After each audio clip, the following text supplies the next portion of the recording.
Bonjour et bienvenue à toutes et à tous. Bienvenue tout spécialement à Leonardo Boff et Mark Hathaway. Mon nom est Anne-Marie Jackson. Je suis directrice du Forum jésuite pour la foi sociale et la justice. Et je suis basée à Toronto, au Canada. Et ici, il s'agit d'un séminaire virtuel qui est le premier dans le cadre de nos célébrations de l'encyclique du pape François, Laudato Si. Le Forum jésuite œuvre pour la justice sociale et écologie par le biais de petits dialogues en groupe. Notre intention est de bâtir des liens de confiance et d'amitié, et c'est également que tout ce processus puisse encourager un changement dans les cœurs et qu'il puisse ouvrir les esprits aussi de tous les participants. Alors tout d'abord, pour être bien clair, aujourd'hui on va parler uniquement en espagnol, mais comme vous le savez, vous pouvez également choisir la traduction en anglais ou en français, étant donné qu'on a deux traducteurs, Isabelle et Scott. S'il y a un problème, un quelconque problème, je vous invite à nous le signaler, à l'écrire dans le chat. Voilà. On va commencer tout d'abord par reconnaître les terres sacrées qui nous accueillent. Nous reconnaissons cette terre comme une communauté vivante, avec tous ses habitants, que ce soit des animaux, des oiseaux, l'eau, des insectes, les champignons et tous les micro-organismes. En fait, toutes les formes de vie qui soutiennent la vie. Cette terre où je me trouve, personnellement, est un territoire des Premières Nations, Huron-Wendat et Petun. Les Onondaga, Seneca et plus récemment les Mississauga du fleuve Crédit. Ce territoire, en fait, relève du pacte de la ceinture Wampum, qu'on appelle du plat et de la cuillère, un plat, une cuillère.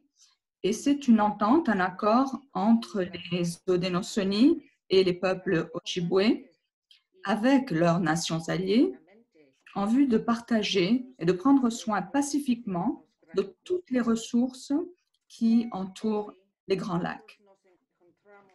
Alors aujourd'hui, nous nous rencontrons tous en ces terres qui continuent à être le foyer d'une multitude d'êtres vivants. Et c'est le foyer aussi de bien des peuples indigènes, autochtones, que nous reconnaissons tous avec gratitude et envers lesquels nous reconnaissons nos obligations sacrées en tant qu'habitants, tous de notre mère, la Terre.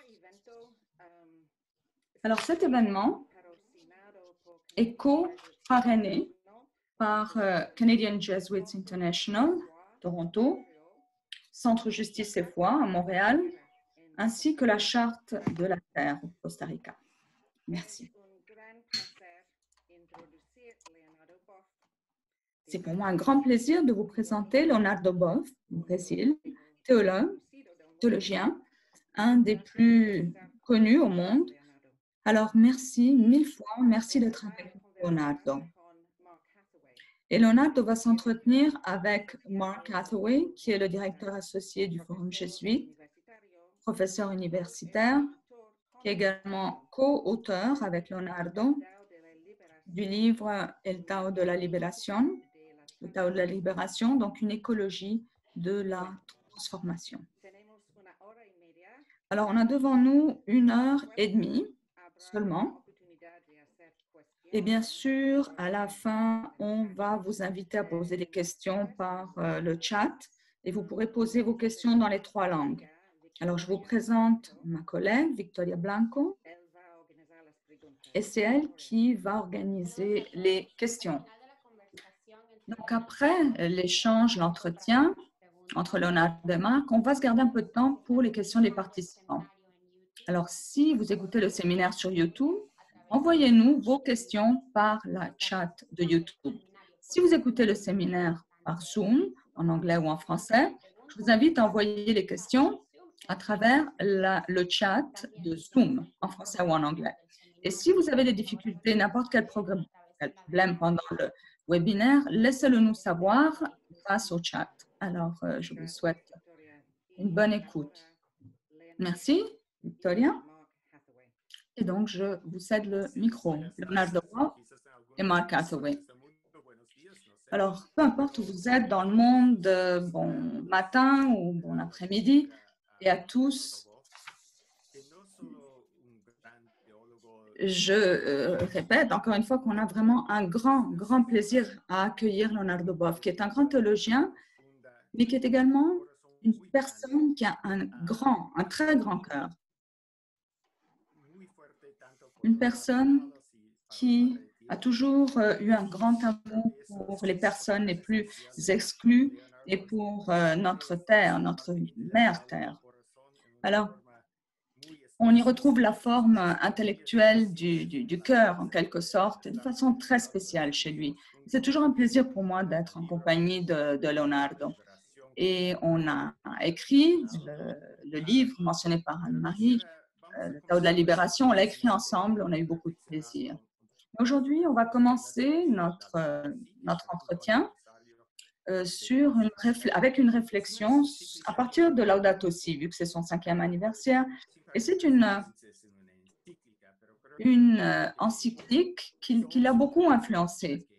Et c'est très clair, on retrouve clairement l'influence de Leonardo dans cette encyclique. Et c'est sans doute une des personnes les plus citées dans ce document, autant lorsqu'on parle de l'amour pour la terre que lorsqu'on parle de l'amour pour les pauvres. Et voici d'ailleurs une œuvre de Leonardo qui est très connue. Alors, bienvenue Leonardo parmi nous. J'aimerais commencer en parlant de la crise écologique. Alors, ce que tu disais, c'est que c'est une éclosion ou une manifestation externe de la crise éthique que l'on vit, la crise spirituelle aussi que l'on vit dans cette modernité qui est la nôtre. Et c'est intéressant parce que j'avais mis un signet en anglais parce que je disais également qu'il y a des manifestations bien concrètes de cette crise. Alors, j'aimerais vous poser la question, pourquoi est-ce qu'on comprend cette crise non pas comme une crise environnementale, mais plutôt une crise de nature écologique? Qu'est-ce que tu entends par crise écologique? Et comment est-ce qu'on peut comprendre cette crise écologique en tant que crise également dans notre façon d'interagir, de nous interrelationner les uns les autres? Alors, j'aimerais d'abord commencer par remercier Marc, mon ami, et remercier également ces belles paroles et remercier également Isabelle Scott qui nous traduisent. Nous nous sentons vraiment encore plus membres à part entière de cette maison commune dans laquelle nous sommes invités à communiquer, nous sommes facilités dans cette tâche. Alors, quand on parle de crise, c'est une crise systémique, à mon sens. Ce que je veux dire, c'est que ça globe environnemental, social, économique, éthique, spirituel, toutes ces dimensions, on les retrouve. C'est le système, la façon dont on a construit notre société et dont on a choisi d'habiter la maison commune, eh bien, cette approche-là, on ne peut plus la maintenir parce qu'elle est destructive. Elle affecte, elle mine les bases physiques, chimiques qui sont l'appui même, le soutien de la vie. Et c'est dans ce sens que le pape a rédigé son encyclique Laudato Si. Et le vrai titre, en fait, de cette encyclique, c'est le sous-titre qui est plus révélateur, qui est sur la sauvegarde de la maison commune. Alors, où nous préservons cette maison commune, ou bien nous allons à l'encontre du pire qui puisse arriver. Et si on adopte l'approche du pape, il ne s'agissait pas de rédiger une encyclique verte, de restreindre l'écologie à l'environnement, mais plutôt une écologie intégrale, c'est-à-dire qui englobe l'environnement, qui englobe la société, qui touche aussi à la politique, mais à la culture aussi, au quotidien de notre existence, ainsi que la dimension spirituelle des êtres humains. Alors, quand on parle d'écologie, on doit embrasser en quelque sorte un nouveau paradigme, une nouvelle série d'idées, de perspectives, de rêves qui sont vraiment à la base d'une forme différente de nous mettre en relation avec la Terre, avec la nature, afin de préserver, mais garantir aussi un avenir pour notre civilisation. Parce que la façon dont on est en train de fonctionner maintenant n'est plus viable. On ne peut pas continuer parce qu'on a déjà atteint les limites de cette terre. On ne peut pas aller plus loin. Et le pape le dit dans son encyclique. Il dit, il répète que c'est un mensonge de penser que la Terre puisse offrir des biens, des services de façon illimitée et qu'elle puisse soutenir un projet de croissance illimitée. C'est un immense mensonge parce que la Terre est une planète qui est déjà âgée, qui a des ressources limitées et qui ne peut pas appuyer, qui ne peut pas supporter un projet illimité. Et à 35 reprises, il répète, il dit encore qu'il faut changer notre façon de vivre. Il faut changer nos façons de produire aussi, nos façons de distribuer, de consommer. Il va vraiment falloir revoir le parcours que l'on a fait pour redresser ce parcours, pour en fait recommencer un parcours nouveau. Et cette écologie est certainement omniprésente et elle est à la base de la logique de cette maison commune, de ce foyer qu'on partage. C'est cette sagesse qui nous vient de ce planète où l'on vit. Et c'est une logique d'interconnexion, d'interrelation et interdépendance qui nous entoure. C'est pour ça que je n'aime pas parler d'environnement, parce que dès le moment où on mentionne l'environnement, c'est comme si c'était quelque chose qui est distinct de nous, qui est hors de nous, alors que ce n'est pas le cas. Et je pense que c'est très clair dans la note aussi. Il souligne le fait que nous sommes partie prenante, nous faisons partie à part entière de cette terre, de ce milieu, de ce réseau immense qui constitue la vie. Il y a un philosophe américain, Wendell Berry, qui dit le monde qui nous entoure et qui existe autour de nous est également présent en nous parce qu'on est fait de ce monde. On le mange, on le boit, on le respire, c'est l'os de nos os et c'est la chair de notre chair. Donc, dans le fond, la crise que l'on vit a trait justement avec ce sentiment d'être distinct, d'être séparé plutôt que d'être interrelié. Et justement, de ne pas comprendre, de s'être éloigné de cette unité, de cette connexion avec les autres personnes. Et donc, une crise de déconnexion, une crise d'éloignement vis-à-vis des autres, mais éloignement également vis-à-vis de tout ce qui nous entoure, de la nature. Alors, je ne sais pas, Leonardo, si tu as des commentaires à ajouter par rapport à la crise. La crise n'est pas juste en tant que crise, mais comme opportunité aussi, vu comme peut-être une ouverture.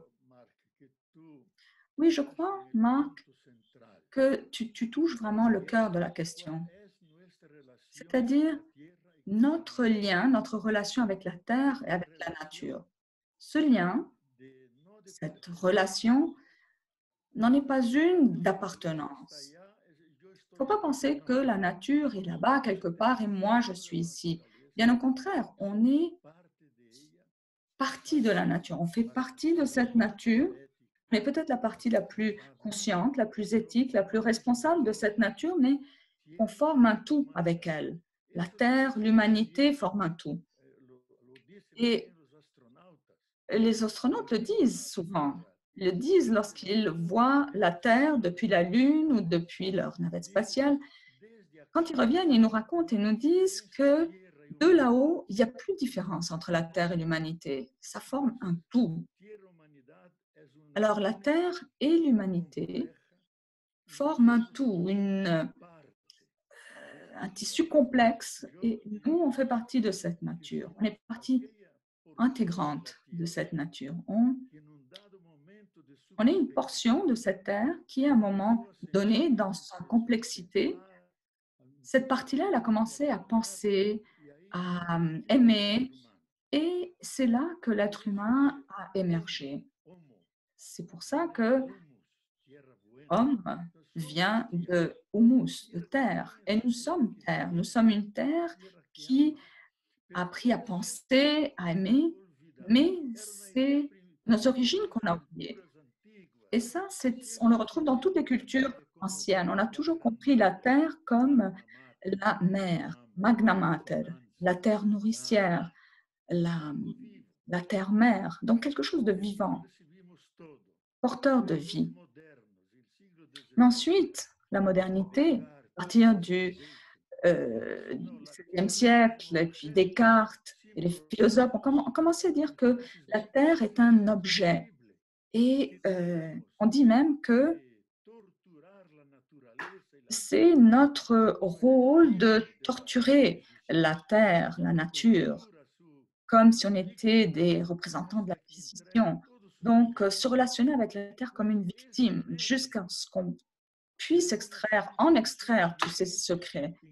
Alors, c'est ce qui a créé une civilisation de violence qui continue à exister jusqu'à aujourd'hui. Donc, il y a un lien de soin, d'amour qui existe, un lien de proximité, mais au contraire, un lien de domination. Donc, on est extérieur à la Terre et on tend le poing pour la dominer. C'est ce qui a créé la science ou la technique comme instrument de domination. C'est ce qui a donné naissance à un grand développement qu'on ne peut pas nier. On en a besoin, bien sûr, mais en même temps, tout ça, ça a donné naissance au principe d'autodestruction. On a fini par créer un ensemble d'outils, d'armes mortelles qui peuvent déterminer la fin de la vie de cette planète. Alors, d'un côté, le développement a amené beaucoup de confort, mais d'autre part, ce même développement a augmenté notre capacité destructrice, d'où l'urgence d'un discours écologique. Parce que écologie, ça veut dire maison, apprendre à vivre dans cette maison différemment, l'organiser de façon différente, pour que l'on ne court pas le risque de courir vers une autodestruction.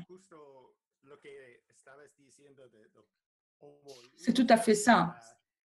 Homo, humus, on les retrouve également dans la Genèse avec Adam, le premier humain qui vient d'Adama, donc le lien entre l'homme et la terre. Donc, nous sommes des créatures nées de la terre, littéralement nées de cette terre. Et c'est ce que ça dit, ce qu'on entend en hébreu. Et maintenant, quand on parle de crise, on pense aussi à la pandémie. Alors, essayons de voir comment il y a un lien entre la crise écologique, où beaucoup parlent de crise environnementale, mais c'est vraiment une crise de création, plutôt, la crise de notre création et la crise humaine. Comment est-ce qu'elles sont reliées, ces crises-là? Parce qu'on sait que cette pandémie a sans doute commencé avec la déforestation, avec la destruction de la nature. Alors, pendant que l'on conquiert de plus en plus de territoires en tant qu'être humain, les virus commencent à sortir de leur prison, en quelque sorte, pour nous toucher. Et avec la mondialisation et avec la communication, l'intercommunication entre tous, ces virus sont portés à s'étendre, à aller partout. Et donc, l'interconnexion ou le lien entre la crise sociale et la crise environnementale est bien là, ne forme qu'un dans le fond. Et c'est intéressant de prendre le mot apocalypse qui rejoint l'image de apocalypsis, c'est-à-dire révéler, donc rendre quelque chose plus évident. Et dans ce cas, ce sont les inégalités, les souffrances et le lien aussi entre la souffrance de la création et la souffrance humaine. Bien, je pense, Marc, qu'il y a deux causes principales, deux sources principales qui ont amené bien des virus comme Zika, la SARS et bien d'autres virus qu'on a connus. Et ça, c'est dû essentiellement, à mon avis, à deux raisons. Tout d'abord, l'urbanisation du monde entier, parce que 83% de l'humanité vit désormais dans des villes. Alors, ces gens ne connaissent plus la nature, ils sont déconnectés.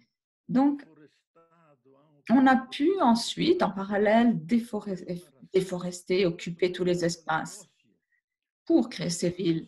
Et l'autre aspect, c'est l'avancement vers les forêts, vers les bois, surtout ce qu'on a connu en Amazonie. Alors, progressivement, l'homme s'est rapproché, c'est trop rapproché de ces sites où vivent des millions et des millions de bactéries, de virus qui se sont sentis découverts et agressés et qui ont dû chercher d'autres habitats parce que nous, les êtres humains, avons détruit leur habitat.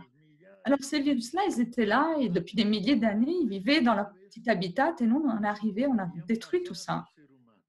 Et c'est comme ça que ces virus sont passés à chercher, passés sur l'être humain pour chercher d'autres cellules, d'autres foyers où vivre. Et un autre aspect qui est important de souligner, c'est que si on part de cela, qui était au départ une hypothèse, depuis 2002, lors d'un grand congrès qui rassemblait des centaines de scientifiques, eh bien à l'époque, on est tombé d'accord sur l'hypothèse de Gaïa, comme quoi la Terre est un super-organisme vivant, et n'est plus une théorie, mais c'est un fait scientifique, parce que c'est ce qui articule toutes les énergies, le physique, le chimique, les énergies cosmiques aussi, pour continuer à produire de la vie, parce qu'elle-même, à la base, est vie. Et pour cette raison même, elle produit de la vie. Donc, si cette Terre est Gaïa, si c'est de la vie, et pendant des siècles, nous l'avons agressée, le pape le dit dans son encyclique, jamais dans notre histoire, jamais nous avons autant blessé et maltraité notre maison commune. Jamais comme pendant ces 2 derniers siècles. Donc, si cette terre est vivante et nous l'avons attaquée constamment, eh bien maintenant, c'est son tour. C'est à son tour de réagir et de nous attaquer. Nous sommes partis en guerre contre elle. Et là, c'est à son tour qu'elle répond. Elle répond avec ses armes invisibles, ces armes qu'on est incapable de contrôler. Et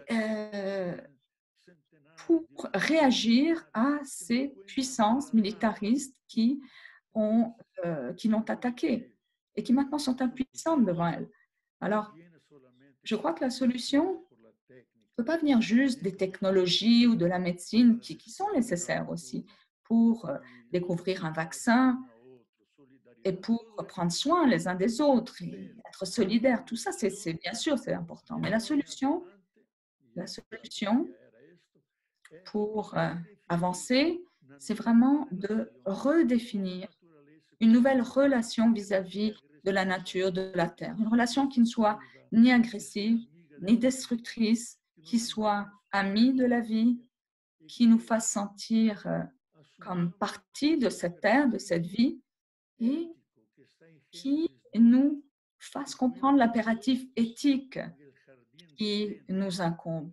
Comme quoi nous avons été mis dans ce jardin, dans le jardin d'Éden, pour en prendre soin, pour prendre soin de cet héritage sacré que nous n'avons pas respecté.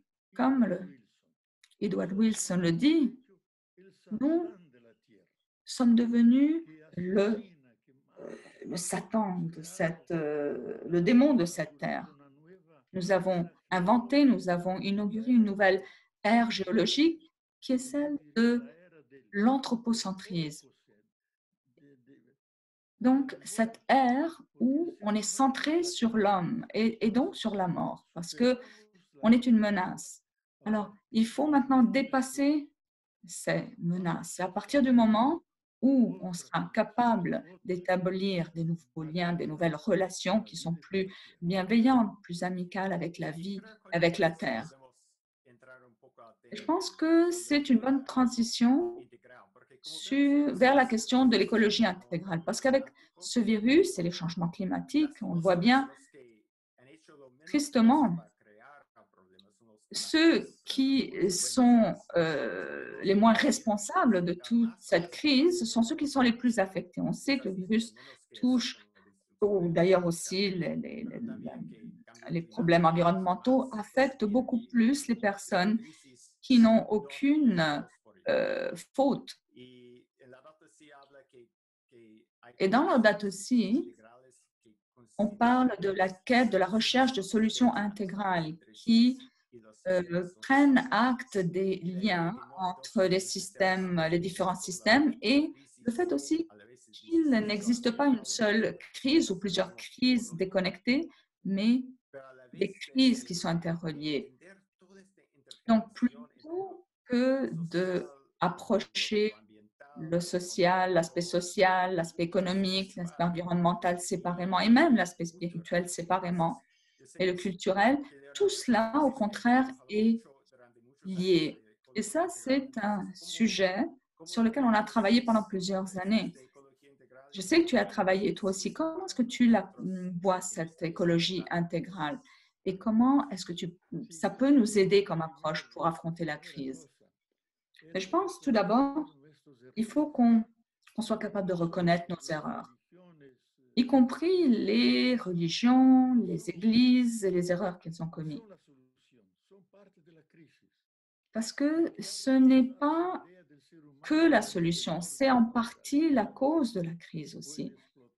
Et le fait de voir l'homme comme maître de la nature qui peut exploiter autant qu'il veut, ça n'a pas aidé à développer une conscience de responsabilité collective par rapport à notre maison commune. Et j'aime cette idée que cette maison commune, c'est le foyer de tous. Et le pape utilise l'expression justement de maison commune, parce qu'on en a tous besoin pour vivre de cette même maison.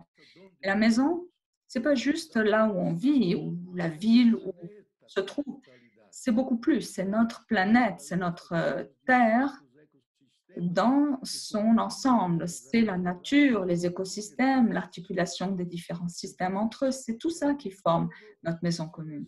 Donc, tout se résume à cela. L'élément essentiel, c'est vraiment définir quelle sorte de relation on veut établir avec la Terre et avec le reste de l'humanité. Nous ne pouvons pas refaire ce que nous avons mal fait déjà dans le passé. Donc, lorsqu'on parle d'eau pure ou d'air pur, on ne peut pas se racheter, mais on peut au moins éviter que commettre d'autres blessures vis-à-vis de cette nature, d'autres agressions, pour que chacune des formes de vie, parce qu'on a détruit la biodiversité. Chaque jour, il y a des dizaines d'espèces d'êtres vivants qui disparaissent définitivement. Tout cela à cause de l'agressivité du système capitaliste et de cette volonté de croissance sans respecter la valeur intrinsèque de chaque être, en pensant que toutes les choses ou tous les êtres ont une valeur uniquement parce qu'ils nous sont utiles. Bien au contraire, leur existence, leur présence sur la Terre est indépendante de l'homme et les choses ont leur propre valeur, indépendamment de qu'elles servent à l'homme. Et c'est ce que le pape répète dans son document. Il faut qu'il y ait une conversion écologique et radicale. Alors, ça veut dire qu'il faut qu'on change. Et pour changer, il faut qu'on parte de nous-mêmes. Il ne faut pas qu'on change en espérant que tout change autour de nous. Mais bien au contraire, il faut qu'on commence par chacun d'entre nous, par nous-mêmes, dans notre façon de traiter l'eau, de traiter les déchets, de traiter les mots aussi. Lorsque l'on parle à l'autre, ne pas lui faire de mal. Comment éviter le grand problème et comment dépasser les immenses inégalités, inéquités que l'on a créées dans cette humanité. Une humanité qui souffre avec cette terre. C'est pour ça que le pape souligne le fait qu'il faut écouter en même temps ce même cri qui est celui de la terre crucifiée et le cri des pauvres, des démunis qui représentent la majorité des personnes sur cette terre. Donc, c'est ça qu'il faut que l'on dépasse. Et si nous ne sommes pas capables de dépasser cette réalité, nous allons nous trouver devant une situation dramatique. Et au départ, l'écologie, c'était un sous-chapitre, en quelque sorte, de la biologie. Et à partir du moment où on s'est rendu compte, à partir du Club de Rome, qui a réalisé que la Terre était malade et que la cause de cette maladie, c'est le type de développement destructeur que l'on a embrassé, eh bien, à partir de ce moment-là, l'écologie a quitté l'université, elle est tombée dans la rue et elle s'est transformée en politique, en préoccupation, en inquiétude globale pour l'humanité. Alors, où nous sauvons cette vie, ou nous risquons de courir vers notre perte. Lorsqu'on parle d'écologie, c'est vraiment la logique de la maison commune. Donc, la logique axée sur la réciprocité, sur les liens. Mais elle se confronte, cette logique, à une autre logique, qui est la logique pathologique, c'est-à-dire la logique de la souffrance, qui prend différents noms et différentes expressions, patriarcat, exploitation, anthropocentrisme, extractivisme. Donc, tout cela, toutes ces notions sont nuancées, mais elles sont toutes interreliées. Et donc, c'est toute l'expression d'une même forme de domination, d'imposition, de croire que certains sont meilleurs ou plus forts que d'autres. Et tout cela, ça va à l'encontre de l'éthique du partage, l'éthique de la réciprocité, l'éthique du soin. Et cette même idéologie ou cette logique de souffrance qui est la cause de la pauvreté humaine et qui est la cause de l'appauvrissement de la terre entière, eh bien, il faut qu'on la dépasse pour adopter la logique de la maison commune. Mais pour cela, il faut que l'on comprenne qu'on forme un tout avec cette terre, parce qu'on a besoin d'être alliés, bien sûr, avec les autres, mais avec la terre aussi, pour régénérer les écosystèmes, mais également générer d'autres façons, d'autres méthodes, trouver d'autres méthodes pour produire de façon plus saine, par exemple.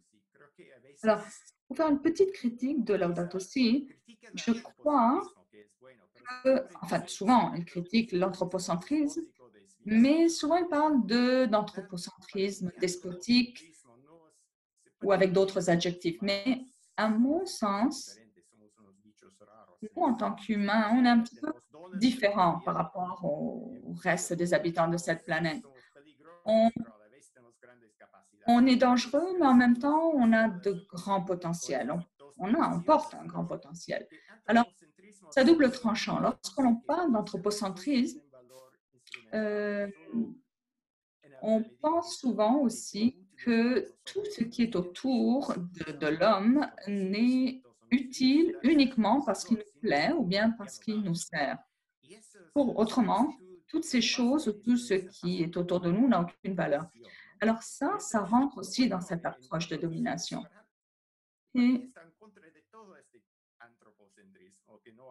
Laudato Si va tout à fait à l'encontre de cette approche anthropocentrique, parce qu'on parle de valeurs intrinsèques, du fait que chaque créature a sa raison d'être, aucune d'entre elles n'est superflue, donc tout a une raison d'être là.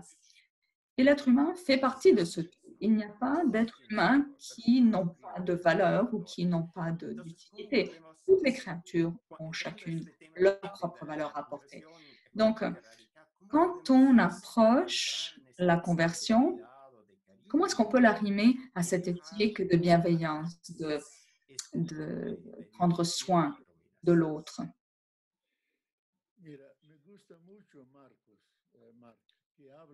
Alors, j'aime bien, Marc, que tu parles, lorsque tu parles de la terre et de sa sagesse, la sagesse de la terre. Pourquoi? Parce que comme toute mère, elle apporte sa sagesse. Pourquoi? D'abord parce qu'elle accueille chacun. Elle accueille tout le monde. Elle a créé beaucoup d'enfants, pas juste les êtres humains. La charte de la terre le dit. On parle pas tant d'environnement parce qu'on ne peut pas se limiter à l'environnement, mais on peut par contre parler d'une communauté de vie, dans la mesure où on forme tous ensemble, frères, sœurs, tous les êtres, on forme une communauté de vie. Parce qu'on vient tous de ce Big Bang qui nous a apporté, qui nous a amenés jusqu'ici. Et c'est de là que toute chose est née. Et la Terre, c'est une étape avancée de ce processus de cosmogénèse, donc de la naissance du cosmos et de l'univers. Et donc, la Terre est profondément sage, elle a une grande sagesse. D'abord, parce qu'elle a créé la diversité entre ses enfants. Si on regarde la diversité des forêts, des minéraux, la diversité des animaux, la diversité des humains, la diversité des êtres spirituels. Quand les indigènes parlent de la forêt, ils ne parlent pas de la forêt, mais du peuple de la forêt, des peuples de la forêt, justement pour honorer cette diversité. Et en même temps, les liens entre tous ces éléments se sont créés, sont nés en même temps, car c'est une thèse essentielle de la physique quantique d'Heisenberg et d'autres qui disent que tout est relation, que rien n'existe en dehors des relations. Et l'univers n'est pas la somme de tous les êtres existants. Et bien au contraire, l'univers, c'est la somme, le tout de ce réseau de connexion et d'interrelations. Et nous faisons partie de ces relations, de ces interconnexions. C'est pour ça qu'il y a une diversité. Il y a une grande diversité, mais en même temps une grande unité pour créer ensemble cette immense complexité. Et ça, c'est l'autre catégorie, la complexité. Et la mutualité. Pourquoi? Parce qu'on se complémente, on s'aide les uns les autres. Et l'être même le plus faible de tous est nécessaire, il a sa place lui aussi dans l'évolution. Il a un message à porter de la part de l'univers. C'est un mot que Dieu a écrit comme élément dans son livre de la création, parce que lui aussi est nécessaire pour l'évolution du tout. Et entre êtres humains, ces mêmes liens sont présents. Donc, chacun, tous, on est interreliés. Ça veut dire que tous nous coopérons les uns avec les autres pour que tout puisse fonctionner. Et c'est là que je vois la grande contradiction avec le système capitaliste, il faut le dire, qui domine notre monde, y compris en Chine, qui est une logique basée, axée sur la concurrence, la compétition, sans aucune solidarité, qui exploite le travail humain, qui exploite la science ou la connaissance collective, qui exploite la nature et qui vise à accumuler des biens matériels et de façon individuelle, donc sans qu'il y ait de lien, d'interrelation entre les individus. Donc c'est ça sa logique et c'est une anti-vie, antithèse de la vie. Et le pape explique que ce système est assassin parce qu'il produit deux types d'injustices. L'injustice sociale, donc peu de riches et des millions de pauvres. Et également une injustice écologique parce qu'il détruit les relations, les liens écologiques. Il détruit les écosystèmes. Il atteint toutes les relations naturelles. Il exploite jusqu'à ses limites ultimes la nature. Et ces injustices sont vraiment au cœur ou à la base de ce genre de civilisation, une civilisation qui, à mon sens, maintenant vit une crise que je définirais terminale, parce qu'on ne peut plus aller de l'avant avec ce projet, parce que la Terre ne peut plus le supporter. Le 27 avril, qui était justement cette journée qu'on a décrétée, journée de dépassement mondial, c'est cette journée où les biens et les services offerts par la Terre ont connu un terme, une fin. Et malgré ça, nous continuons à l'exploiter. Alors qu'on continue de l'exploiter, elle nous renvoie moins d'eau, moins de froid, donc plus de chaleur. Et tout ça, ce sont des réactions de la part de cette terre à ces agressions qu'elle subit, à la guerre que l'on mène contre cette terre, sur tous les fronts, que ce soit l'air, le sol, l'eau, sans aucune chance de pouvoir gagner cette guerre. Parce que la terre n'a pas besoin de nous. Nous avons besoin de la terre. Mais elle peut se passer de nous, elle peut continuer à vivre sans nous. D'où l'importance de comprendre notre responsabilité, l'importance de comprendre le facteur écologique qui doit être compris par chaque individu, chaque peuple, chaque nation, qui doit être appréhendé de façon différente. Différente par rapport à la vie aussi, qui est le bien le plus précieux que l'on a hérité de Dieu. Et il faut que l'on apprenne à garder un équilibre où l'air est plus pur, l'eau est plus présente pour nous, bien sûr, mais aussi pour les générations à venir. Et ce que tu dis est particulièrement important, parce qu'on parle de capitalisme, d'approche capitaliste et de dépassement mondial. Même si on se rend compte qu'il y a une petite partie de l'humanité qui est responsable de cela, parce que c'est quand même les 10 ou 20% de cette terre, qui consomment le plus et qui produisent le plus de pollution ou de gaz ou d'éléments destructeurs. Et ce sont les grandes organisations, entreprises transnationales qui font partie de cette portion minoritaire du monde. Et c'est encore une fois cette tranche de la population qui souffre le moins des déséquilibres qu'elle a provoqués elle-même. Il y a un graphique, une image qui est très claire, qui montre le capitalisme comme une grande machine et qui montre comment ça écrase le reste. Et on voit comment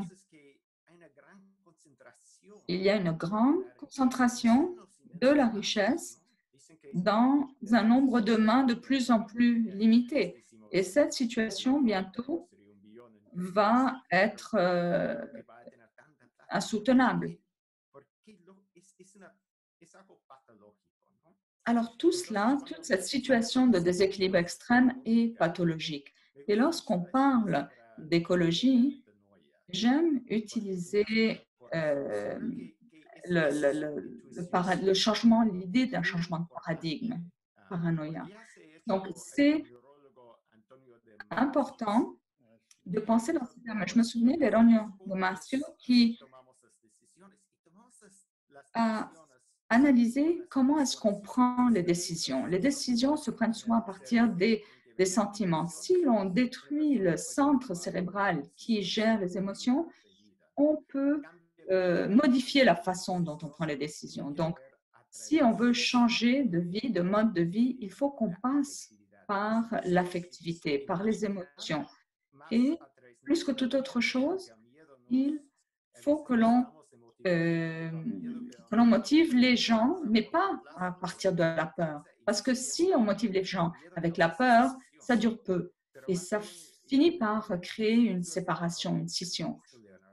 Et je sais que tu as travaillé beaucoup là-dessus, sur la bienveillance, sur le développement des liens et de l'empathie et de l'importance donc de renouer avec cette bienveillance, cette empathie. Parce que sans cette perception affective, on ne peut pas changer, on ne peut pas se convertir. Et quand on parle d'analyse, c'est important bien sûr, mais l'analyse sans le cœur ne permet pas d'aller jusqu'au bout du changement.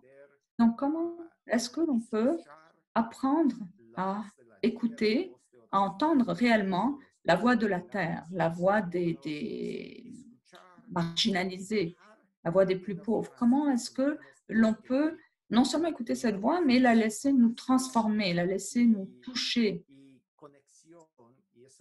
pour que l'on puisse profondément changer, pour que l'on se sente en lien avec cette voix? Et là, on rentre peut-être un peu dans le domaine de la spiritualité écologique.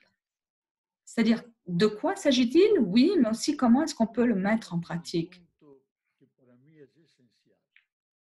Ce point, pour moi, est essentiel. Tu touches un point qui est essentiel pour changer et pour comprendre l'écologie. Parce que nous avons une intelligence intellectuelle, celle qui est liée au rationnel, qui remonte à 8 à 10 millions d'années. Et nous avons l'intelligence cordiale aussi, c'est-à-dire l'intelligence du cœur, de la sensibilité. Et cette intelligence remonte à 220 millions d'années, lorsque les premiers mammifères ont commencé à peupler cette terre. Et donc, ceux qui ont donné ensuite naissance à leurs enfants. Et nous sommes des mammifères, comme eux, nous l'avons oublié.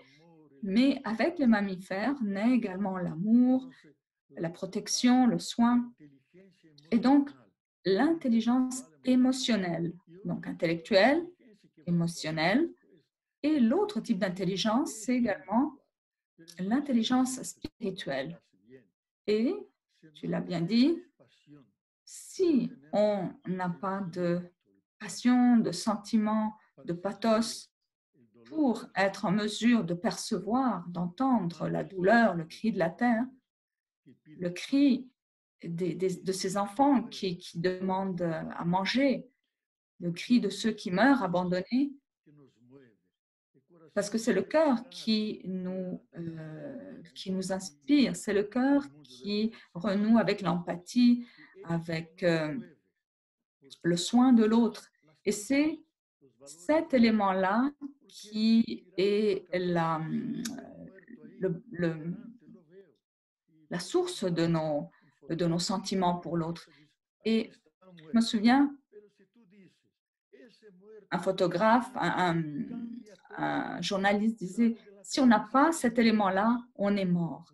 Et c'est important que l'on comprenne que c'est de là que l'on peut puiser notre force dans le cœur, dans tout ce qui est relié au sentiment. Si on oublie cet élément-là, on est comme amputé. On finit par oublier toute cette terre autour de nous qui souffre à cause de la déforestation, à cause de nos attaques, de l'élimination que l'on a fait de centaines et milliers d'espèces. Eh bien, si on n'est pas capable de réaliser cela, on ne pourra pas bouger. Donc, c'est pour ça que je dis qu'on a besoin de la raison intellectuelle aussi, parce que Nous vivons dans une société complexe qui a besoin de la science, de la technologie. On a besoin de cela pour répondre aux besoins des populations. Mais cette intelligence-là, il faut qu'on l'enrichisse avec ce qu'on appelle l'intelligence émotionnelle pour que l'on soit plus sensible, pour que l'on soit plus humain, plus bienveillant envers l'autre, pour que l'on se rapproche des autres, de nos frères, de nos sœurs, qu'on les sente, qu'on les ressente comme partie de cette même famille.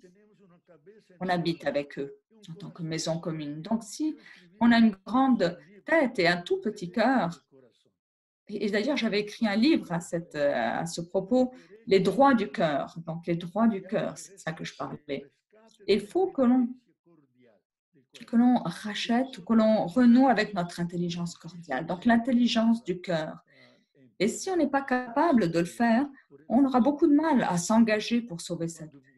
C'est ce que le pape disait lorsque l'on regarde les données, les statistiques, tous ces chiffres, il faut qu'on les regarde, oui, mais avec passion, il faut qu'on les regarde avec sentiment. Parce que derrière tous ces chiffres, il y a des êtres humains, des forêts, des êtres vivants qui souffrent. Et il faut que l'on comprenne que leur souffrance est aussi ma souffrance. Et n'oublions pas que la grande vertu du Bouddha, c'est justement la compassion, de sentir avec l'autre, ne pas laisser l'autre souffrir seul. Parce que le plus grave dans la souffrance, ce n'est pas la souffrance en tant que telle, c'est la solitude dans la souffrance. Le fait que personne ne s'approche ou que personne ne tende la main à l'autre. Personne n'adresse un mot de consolation, de confort.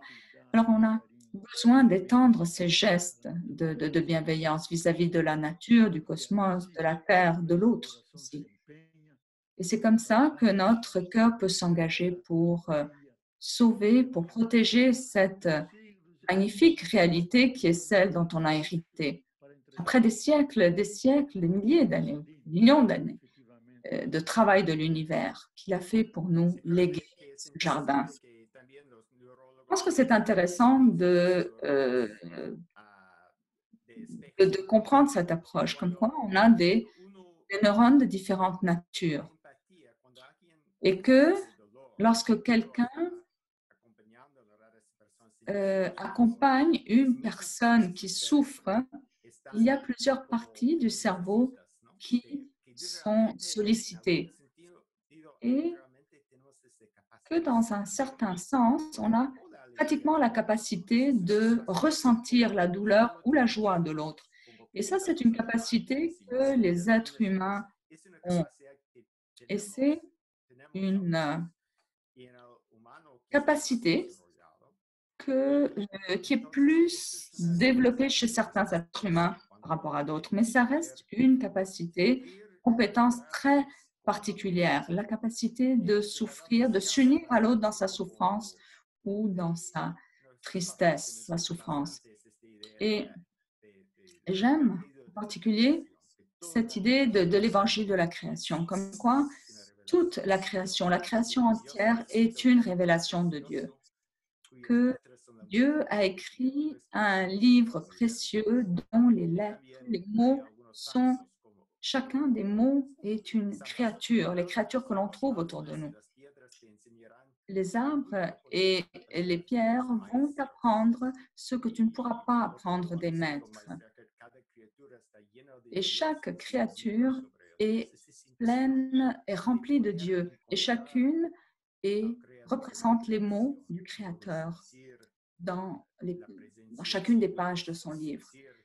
Donc, ressentir à travers eux la présence de Dieu. Et ça, cette approche est très intéressante parce que quand on repense à Jésus, presque toujours, il priait à l'extérieur. Il priait à Gethsemane, il priait dans les jardins, dans la montagne, dans la nature. Donc, cette façon de renouer avec l'autre est particulièrement forte parce qu'on est dans la nature. Et j'ai travaillé avec des étudiants à moi dans un contexte qui n'était pas religieux et je les envoyais, mes étudiants, dans les parcs à l'extérieur et je leur demandais d'essayer d'entendre ce que un arbre essayait de lui communiquer ou ce qu'un insecte essayait de lui communiquer pour que cet arbre ou cet insecte agisse comme un enseignant, comme un maître. Et c'est vraiment extraordinaire de recueillir les réflexions qui ressortent. Des choses très, très belles. Comme quoi, les gens ressentent cela dans leur âme. Et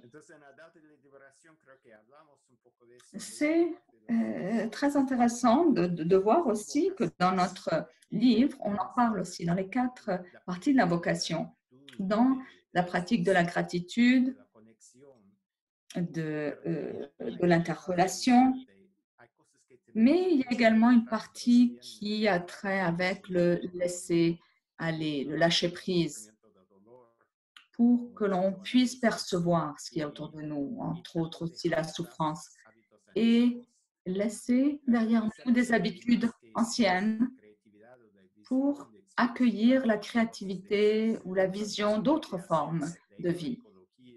Et pour ceux qui essayent d'explorer d'autres formes de sentir ou de ressentir, l'ont compris. Pour aussi renouer avec toute la sagesse indigène qui est encore bien présente sur notre terre et qui prend différentes formes, qui peut alimenter le changement de conscience, les virages, les conversions. Donc, voir comment est-ce que l'on peut vivre cette approche écologique pour aller vers une conversion écologique, mais en profondeur, chaque jour plus profonde. Il y a 2 choses que je voulais ajouter, Emma. D'abord, cette idée du livre de la création.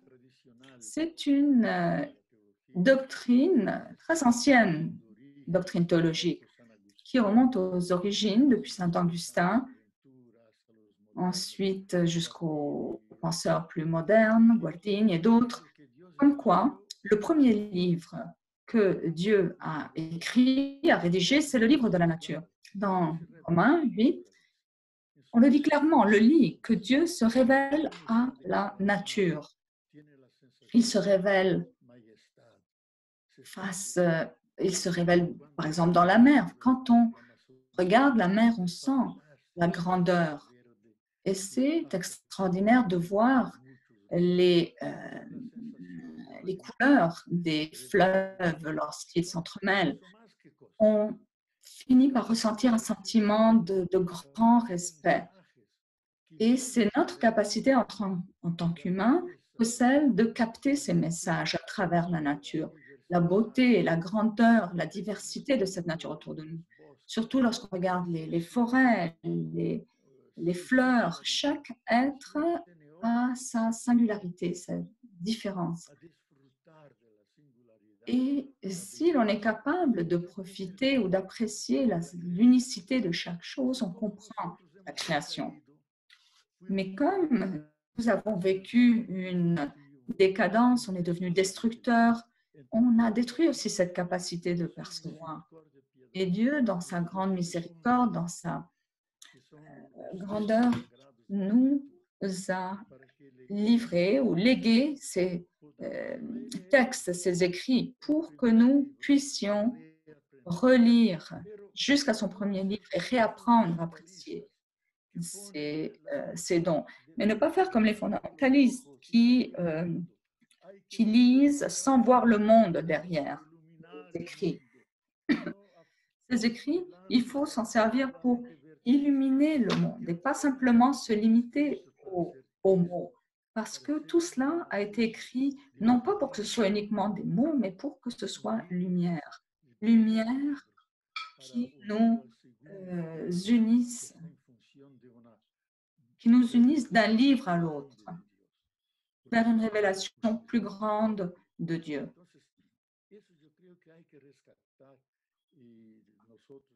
Donc, je crois que c'est ce qu'il faut que l'on redécouvre.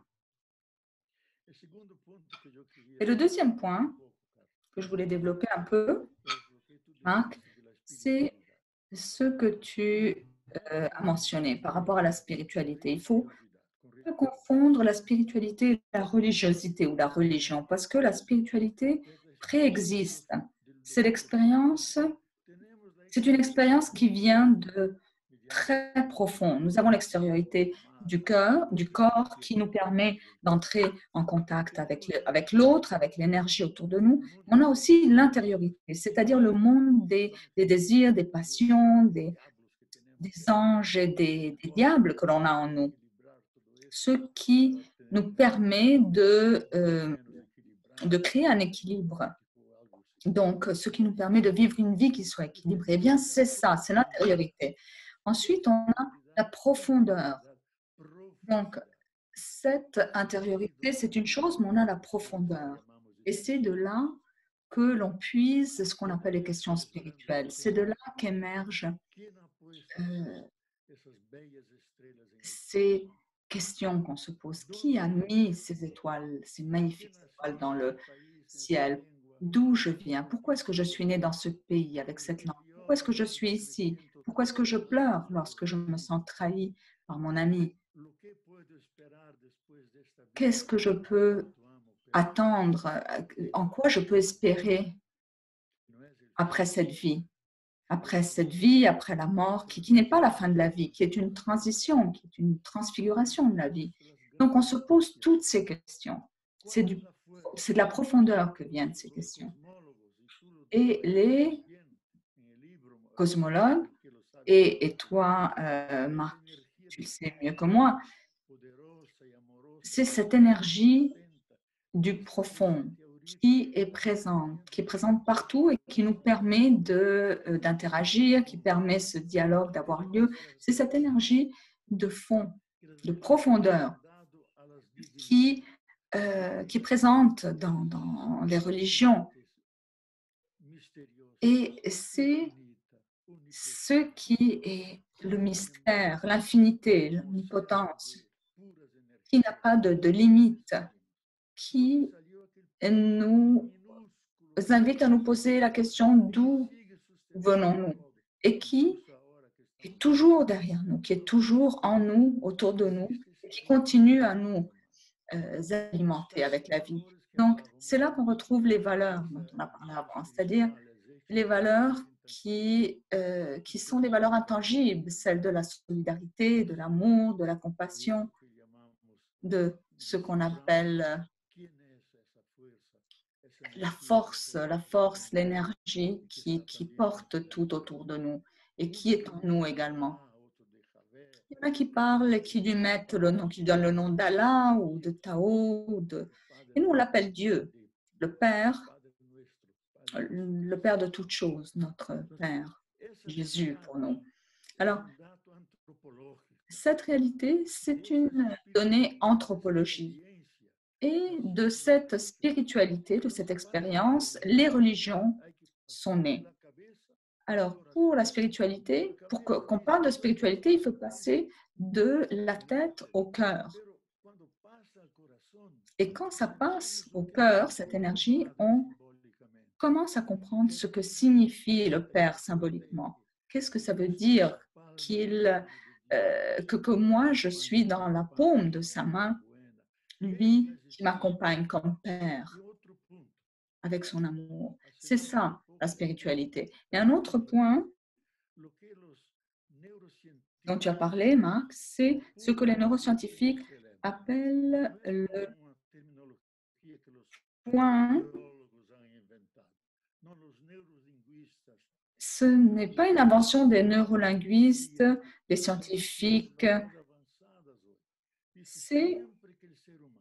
Ce qu'ils disent, c'est que l'être humain aborde des questions les questions holistiques et de sacré. Et ils le font parce que au niveau du cerveau, au niveau frontal du cerveau, il y a ce qu'on appelle une accélération je cherche le mot, de ces composantes du cerveau, donc de ces neurones qui, normalement, ont une vibration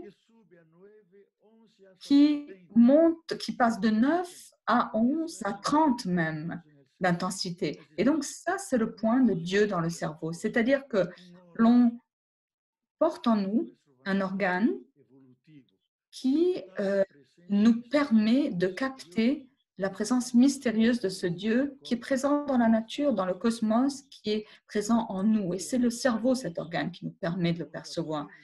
Et c'est comme ça qu'on est en mesure de nous ouvrir à cette réalité. Et cette réalité, il y a un livre qui l'a traité, un livre qui parle de physique quantique, de Dana Zohar, qui parle de l'intelligence intellectuelle, que c'est le point de Dieu dans le cerveau, qui est un élément essentiel. Tout comme on a des organes externes, comme la bouche pour parler, les mains pour toucher, les pieds pour bouger, on a un organe dans notre cerveau pour capter Dieu. Maintenant, Dana Zohar dit que ce qui est triste, la disgrâce pour nous, c'est que ce point de Dieu est souvent occulté par l'égoïsme, le matérialisme, le consumisme. Alors, il faut le dévoiler ou le nettoyer pour qu'il puisse briller, pour qu'il puisse faire de nous des êtres plus sensibles, plus bienveillants, plus respectueux aussi de tout ce qui est le sacré de la création et les autres êtres, les êtres autour de nous. Donc, ce point, Dieu, est vraiment quelque chose de scientifique et qui appuie bien des expériences de l'humanité, qui a toujours travaillé avec cette dimension, qui comprenait que derrière toute chose, il y a un créateur qui met les choses en marche. Et c'est le point oméga qui nous attire. Et que Teilhard de Chardin disait, c'est ce qui fait que l'on évolue jusqu'à l'implosion et l'explosion en Dieu, dans le cœur de Dieu. Et pour moi, c'est ça la spiritualité, c'est ça qui nous rend plus humains, qui nous rend plus sensibles, plus généreux. Et c'est ce qui manque le plus dans ce monde, parce que nous sommes beaucoup trop matérialistes. Et il faut que l'on arrive, que l'on atteigne un autre type d'humanisme, un autre type de valeur humaine et spirituelle. Et ce qui sort de notre cœur, du plus profond, c'est justement cette conscience de la présence de Dieu, de l'existence de Dieu.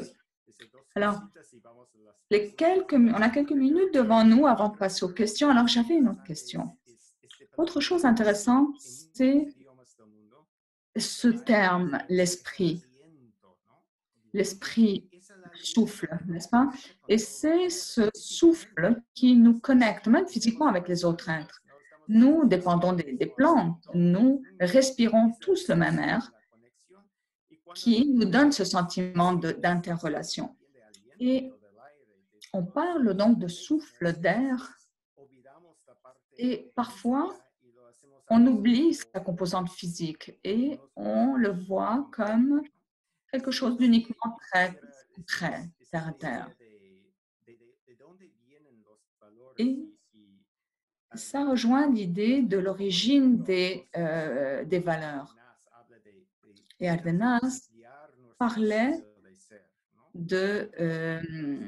d'élargir le sentiment de l'être. Et pour le faire, l'inspiration nous aide à le faire. Donc, l'éthique, c'est très beau, mais il faut voir comment est-ce que l'on vit, comment est-ce que l'on ressent le monde. Parce que si on est capable de ressentir le monde autour de nous avec empathie, avec interconnexion, c'est là que l'on ressent un souffle en nous. Et c'est un peu comme la loi et la grâce. La loi vient de l'extérieur, la grâce vient de l'intérieur. Donc, de ce sentiment d'interconnexion et de spiritualité. C'est pour ça que la spiritualité est absolument essentielle. Alors, je vais peut-être laisser la place à Victoria pour qu'elle partage avec nous quelques questions, parce que je suis certain qu'il y a sûrement des questions qui nous viennent des personnes qui ont participé, qui ont écouté. Alors, Victoria? Oui, merci, Leonardo, Marc. Merci pour cette très belle présentation et dialogue. Alors, on a un peu de temps pour les questions. Première question, quel est l'avenir du système artificiel qui nous a été imposé? Si on vit dans une société capitaliste et structurellement injuste, alors comment est-ce qu'on peut proposer une façon de vivre alternative, des façons de vivre alternatives? C'est en fait le défi, l'énorme défi de notre génération, Victoria, parce que on vit dans cette culture du capital. Alors, nous sommes tous emplis de cette culture. Alors, il faut qu'on changer nos cellulaires, nos ordinateurs, il faut renverser cette société de consommation. Alors, comment nous y prendre? Mais d'abord, il faut qu'on prenne clairement conscience du fait que nous vivons sur une terre où il faut que l'on consomme de façon plus sobre, plus responsable. Parce que autrement, on va laisser de côté beaucoup trop de personnes, 8 000 millions de personnes. On va arriver à 10 000 millions bientôt dans les années à venir. Donc, si la question n'est pas de savoir si la Terre est capable d'alimenter toutes ces personnes, ce n'est pas possible. Donc, il faut qu'on change quelque chose. Mais pour changer quelque chose, il faut qu'on parte dedans, chacun d'entre nous. D'être bienveillant vis-à-vis de l'autre, de bien traiter, de respecter la terre et l'autre. Et donc, en quelque sorte, réinventer notre façon d'être, notre façon de nous relationner avec l'autre, réapprendre à nous émerveiller face à la nature aussi. George Soros explique comment tout capitaliste qui se retrouve avec son enfant face à un coucher de soleil, l'enfant lui pose la question, combien est-ce qu'on paye pour ça? Combien est-ce qu'on doit payer pour voir cela? À tout est donné une valeur. Et ça, il faut changer. Il faut qu'on apprenne, qu'on réapprenne à se sentir partie de la nature et vivre cette connexion permanente les uns envers les autres et alimenter aussi une responsabilité collective.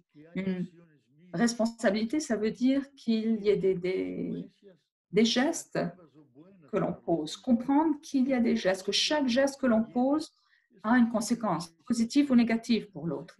Et tous les gestes que je pose, tous les bons gestes que je pose, c'est une énergie positive qui se distribue et qui va renforcer d'autres bonnes énergies positives jusqu'à créer un tsunami de choses positives, d'énergie positive pour faire un saut quantique vers une société qui soit plus humaine, qui soit plus respectueuse, où chacun puisse se respecter, y compris respecter la nature. Ce serait un petit peu comme changer en quelque sorte nos rêves. On parlait du rêve de la Terre parce qu'on a un petit peu l'illusion que la consommation puisse, la société de consommation puisse nous apporter la joie. C'est vrai que ça peut répondre à bien des besoins, mais malgré tout, on continue à être insatisfait. Donc, on veut toujours davantage. Et lorsque on parle justement de cet émerveillement face à la nature, c'est ça qu'on doit redécouvrir, être capable à nouveau de se laisser émerveiller, surprendre par la nature. Et c'est à nous de nous ouvrir à cette nature et être en mesure, être à l'écoute de ce qu'elle a à nous dire aussi, cette terre, cette nature.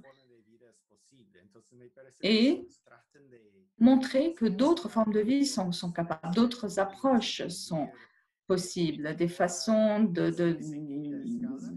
pour ressourcer cette terre, cette nature autour de nous. Et donc, projeter cette vision qu'un autre monde est possible et que c'est source de joie aussi. Et ce monde auquel nous aspirons peut être une source de joie beaucoup plus grande que celui dans lequel on vit maintenant. Merci. Alors, deuxième question qui vient du Canada et d'ailleurs aussi, nos politiciens ont considéré Bolsonaro comme leader respecté, comme Evo Morales, Nicolás Maduro. Alors, face à cela, c'est difficile de comprendre la complexité de notre économie. Alors, qu'est-ce qu'on peut faire au Canada pour être solidaire et à l'écoute du cri de la terre et du cri des plus exclus de ce monde? C'est un grand défi et j'en profite aussi pour applaudir, reconnaître l'hospitalité du Canada, surtout lorsqu'on a vécu la répression et la dictature au Brésil. Beaucoup de Brésiliens ont été accueillis au Canada. Ils se sont réfugiés là-bas, ils ont été bien accueillis, ils ont étudié. Et le Canada a toujours été un pays très accueillant, y compris les enfants de ma compagne ont étudié à Montréal. On a un fils qui vit à Vancouver. Enfin, tout ça pour dire que c'est un pays qui est très proche et qui a une sensibilité écologique très grande, beaucoup plus développée que d'autres pays. La façon dont ils traitent ces autochtones comme dignes de respect, alors que ce que l'on voit chez nous est tout à fait à l'opposé de cette approche. La façon dont on déforeste, dont on s'approprie de leurs terres, des terres de nos indigènes, est une approche complètement différente chez nous. Alors, c'est le temps de changer. Il y a bien des textes que j'ai lus, des réflexions, comme quoi les êtres humains vont devoir apprendre la leçon de cette réalité, de cette situation. Et c'est intéressant de voir que les opinions aussi sont partagées. Il y en a certains qui disent qu'on va revenir en arrière, qu'on va revenir à une forme de dictature ou de totalitarisme mondial en utilisant l'intelligence artificielle autonome qui va accompagner chaque individu dans tout ce qu'il va faire, dans tous les gestes qu'il va poser et qui va finir par dominer le monde en petits groupes, qui va finir par dominer l'humanité jusqu'à ce qu'il y ait une explosion, en quelque sorte. Et donc, dans cette voie, on s'engage dans une direction dramatique. Et il y a un grand penseur, Bauman, décédé récemment, qui disait où nous changeons, nous faisons ce virage pour vivre différemment notre relation avec la nature, ou nous allons grossir ce cortège de ceux qui vont détruire notre culture. Mais il y a d'autres alternatives. Par exemple, apprenons la leçon, apprenons une dure leçon, comprenons que nous ne pouvons pas continuer dans cette voie parce que la Terre va nous envoyer d'autres avertissements, d'autres dangers. Et celui qui est nommé par beaucoup de biologistes, c'est le grand virus, la grande bactérie qui sera inattaquable, qui sera invincible et qui va détruire l'espèce humaine. Et ça, ce n'est pas impossible, mais ça dépend de nous. À commencer par apprendre à bien traiter cette terre, à guérir cette terre, guérir ses blessures, sa respiration, sa vie, prendre soin de sa respiration, de sa vie à la terre. Et je pense que pour nous, c'est l'opportunité d'apprendre et de faire un changement, un grand changement. Parce qu'autrement, on n'aura pas d'avenir. Autrement, on est voué à mourir. Et c'est ça la grande leçon que l'humanité doit tirer. Parce que quand on parle de crise, il y a la crise économique, les crises écologiques, les crises psychologiques, la dépression. Et donc, il faut pour cela changer toute notre approche à la production, à la consommation. Et je crois que ça fait partie des possibilités. Dépendamment comment est-ce que l'on pose nos choix, de développer un pacte social différent. Et on l'a compris avec la pandémie. Chacun fonctionnait individuellement, mais on a compris qu'il y a des problèmes, des crises globales qui ne peuvent être affrontées que globalement, collectivement, avec un centre de pouvoir qui soit démocratique, qui soit pluraliste, qui pense à la terre aussi et qui distribue les biens et les services, mais pour tous. Et on pourra comme ça devenir socialiste non par idéologie, mais par mathématiques, par statistiques.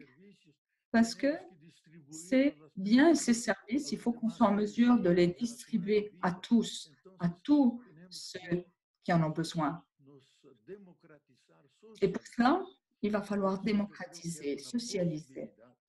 Et je pense que c'est ça la voie, la possibilité. En fait, pour moi, c'est la seule qui peut nous offrir un avenir pour notre civilisation, pour notre espèce.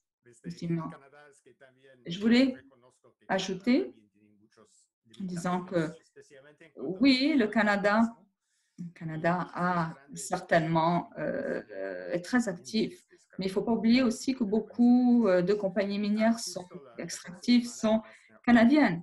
Justement, la semaine prochaine, il y aura un autre séminaire virtuel sur les femmes et l'extractivisme. Donc, c'est un autre sujet.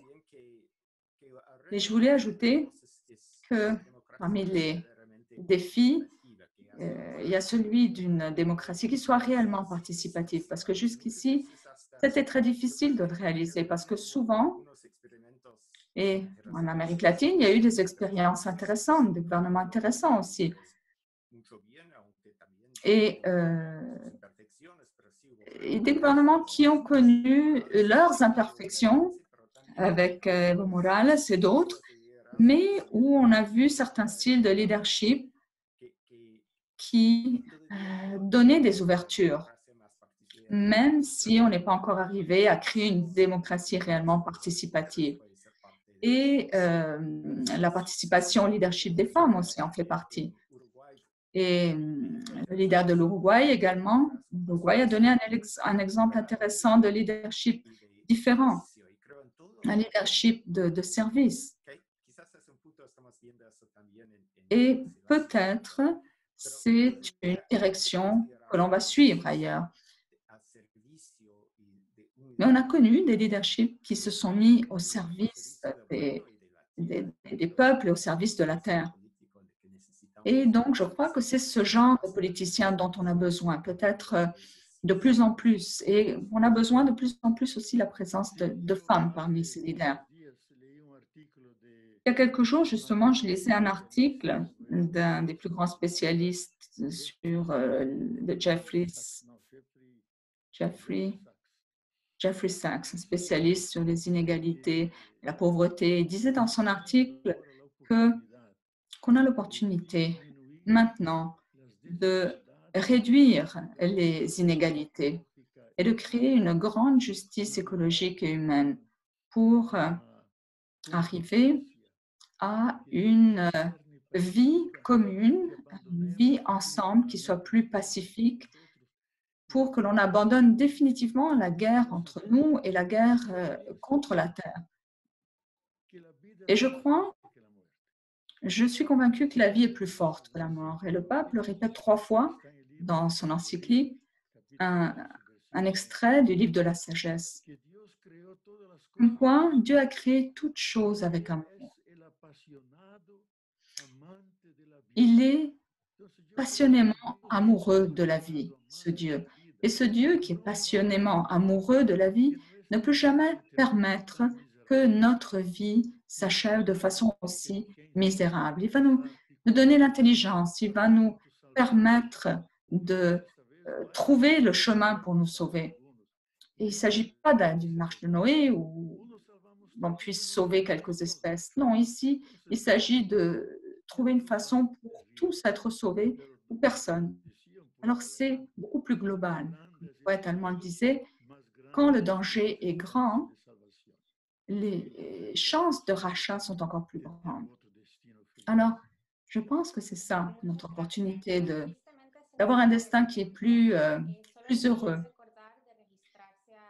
Alors, étant donné qu'on achève, je veux vous rappeler de vous inscrire pour les prochains séminaires, le prochain sur l'extractivisme, les femmes, donc il va être en espagnol, et on en a également un au mois de juin, une transition juste, équitable. Alors, on va vous garder informés par courriel avec les enregistrements du webinaire. Et on attend également vos rétroactions pour pouvoir nous améliorer. Et je vais laisser le micro à Anne-Marie qui va dire le mot de la fin. Merci, Victor. Merci 1000 fois à Leonardo et Marc. Merci beaucoup à nos traducteurs aussi, Isabelle, Scott. Merci beaucoup. Alors, n'oubliez pas de vous inscrire pour le prochain séminaire virtuel. On va vous envoyer davantage d'informations dans le chat pour mieux comprendre notre fonctionnement. Donc, nous avons également toute l'information sur les documents qui ont été écrits.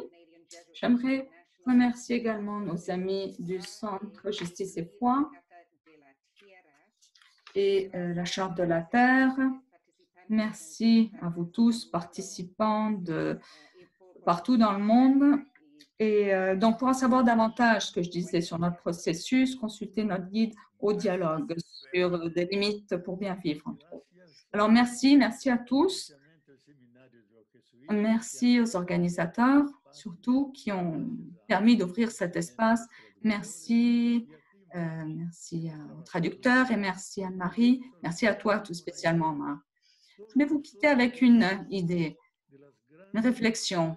Nous venons tous des grandes étoiles rouges. Nous sommes nés du cœur de ces étoiles. Alors, nous sommes nés pour illuminer et pour briller autour de nous.